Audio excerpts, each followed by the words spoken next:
Dalillarga asoslangan ta'lim transformatsiyasi, tendensiyalar, muammolar va innovatsion yechimlar mavzuidagi xalqaro forumning ochilish marosimida barchangizni ko'rib turganimizdan bag'oyat xursandmiz. Avvalambor xush kelibsizlar.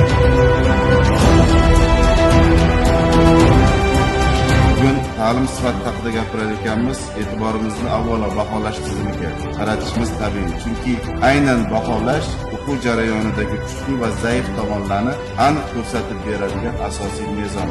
Bugungi muhokamalardan xalqaro mutaxassislarimizni fikridan, ularning xalqaro tajribalarini o'rganib, ta'lim tizimiga joriy qilamiz va albatta ta'lim sifatini oshishiga barchasi xizmat qiladi deb ishonamiz. Biz uchun baholash masalasi bu nafaqat nazorat yoki monitoring emas, balki ta'lim sifatini oshirishga xizmat qiluvchi strategik vositadir. So today's forum and its impact on the importance of evidence clearly articulates an answer to this important question. Assessment is more than assessment in classrooms.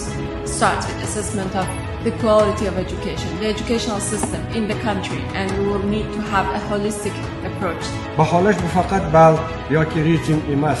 U ta'lim sifatining oynasi, adolat mezoni va eng muhimi, taraqqiyot yo'lini belgilovchi.